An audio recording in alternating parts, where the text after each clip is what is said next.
Baldur's Gate 3 puts the RP in RPG. From in-depth character creation to the vast amounts of unique NPCs met and relationships that can be formed, especially you, Shadowheart. Please, love me. Every decision has some type of meaning or consequence. There's even a seemingly endless amount of content in Act 1 alone. Just look at my playtime, and I still haven't moved on to Act 2. I need to make sure I find everything in these 2 enormous maps they offer in the beginning of the game. Baldur's Gate 3 won Game of the Year for a reason, and it does deserve it. I just want to talk about why I think this is.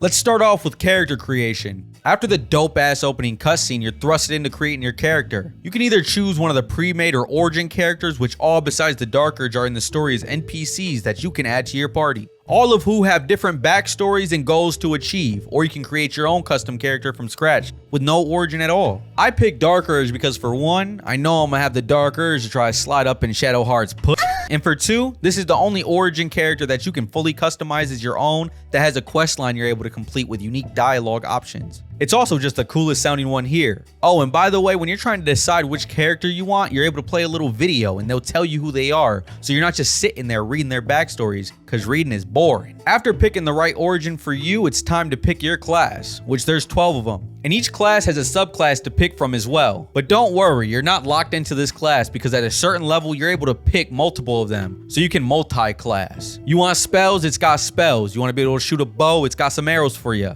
You want to turn into a bear? They got it. You could even be a barbarian casting firebolts that turns into a bear and sings. You can mix and match all these classes to fit the exact playstyle you want. The freedom of choice is endless. But I know what you're gonna do. Just go on YouTube and pick the best one. After that, you move on to picking one of the 11 races with multiple sub-races to choose from as well. Then you guessed it, more choices. You got a variety of hair, body art, piercings, eye, and makeup options. So you're able to really sculpt the perfect character for you. This is one of the reasons why I think Baldur's Gate deserves Game of the Year. The freedom of choice in just the character creation alone is amazing.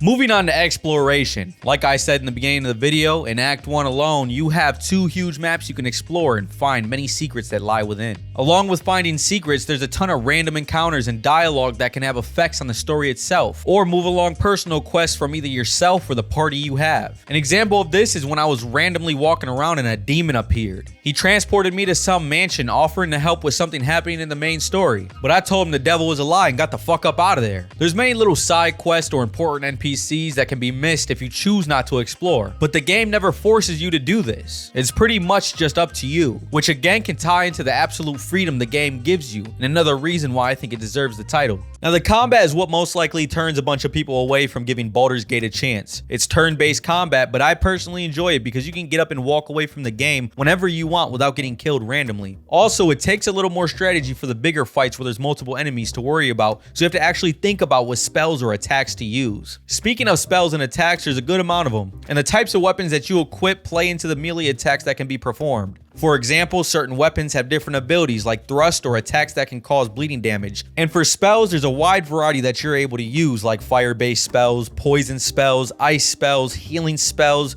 or even necromancy spells that allow you to bring back dead enemies under your control. I personally don't use spells in games like this. I always opt into some type of melee build. But even then in this game, there's an abundance of spell scrolls that anybody can use even if you don't have skills into the spells themselves. So this makes it to where you're not missing out on anything in combat or even secrets when exploring. When you use scrolls like Featherfall to cancel any falling damage, or the teleportation scrolls to get to places where you wouldn't really be able to as a melee character. Moving on to another feature that I really enjoy is the camp itself. The camp is used for multiple reasons and you're able to access it wherever you are in the world with just a press of a button. But not only that, when you're finished with the camp, it places you right back where you left off, so there's no tedious running back and forth to get to it. But the main reason for this camp is to take a rest, get a full heal, and all the abilities that you used up while exploring or fighting get reset. The main thing I really enjoy about this camp is that everybody that you're able to take with you in your group is here. Not only are they just sitting around doing their own thing, but you're able to actually converse with each and every one of them. From them telling you their backstories as they get more and more comfortable with you, to them telling you their feelings about certain decisions that you made during the quest lines, or even some romance options.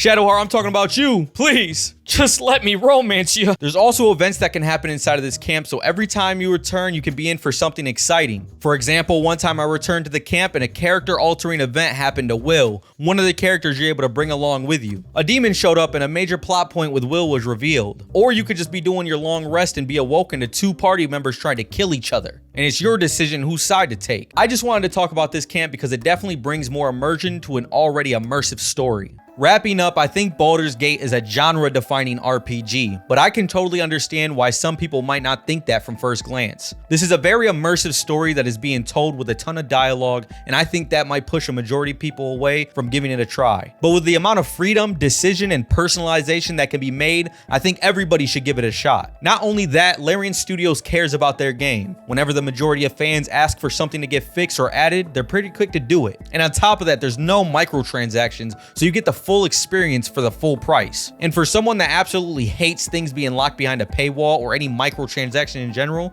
if Larian Studios made some type of DLC or expansion, I'd be more than ready to give up some extra money for almost anything they put out. Larian Studios has shown that they not only care about the games they make, but the fans that play them too. So how could Baldur's Gate not be Game of the Year?